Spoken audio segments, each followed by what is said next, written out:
రాష్ట్రంలో రక్షకులే భక్షకులుగా మారారంటూ పీఓడబ్ల్యూ మహిళా నేతలు ఆగ్రహం వ్యక్తం చేశారు. మహిళా సాధికారత కోరుతూ విజయవాడలో పీఓడబ్ల్యూ ఆధ్వర్యంలో నిర్వహించిన సదస్సులో కూటమి సర్కార్పై మండిపడ్డారు మహిళలు.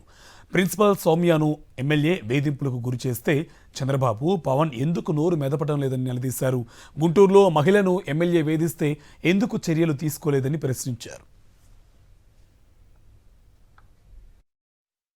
మహిళలు పనిచేస్తున్న చోట్ల రక్షణ కానీ లేకుండా పోయింది. మనం మొన్న కూడా చూసాము, సౌమ్య అనే ఒక కాలేజ్ ప్రిన్సిపల్ని కూడా, టీచర్ని కూడా అక్కడ ఎమ్మెల్యే హెరాస్ చేయటము, ఆమె సూసైడ్ ప్రయత్నం చేయటం చూసాము. అంటే పరిపాలించిన రక్షకులే భక్షకులు అవుతున్న పరిస్థితి మనం చూస్తూ ఉన్నాము. ఈ విషయంలో ఎందుకో చంద్రబాబు ప్రశ్నించడం లేదు, అదేవిధంగా పవన్ కళ్యాణ్ ప్రశ్నించలేదు, దీనిపై చర్య కూడా తీసుకోలేదు. ఆమె సూసైడ్ అటెంప్ట్ చేస్తే ఇట్లా గుంటూరులో కూడా ఒక ఎమ్మెల్యే ఒక అమ్మాయిని హెరాస్ చేయడం జరిగింది. కాబట్టి ఈ మహిళలకి స్వతంత్రం వచ్చిందా, స్వతంత్రం పోతుందని చూస్తే మన పాలకులు పరిపాలిస్తున్న మన వ్యవస్థలోనే మన రక్షణ లేకుండా పోయింది.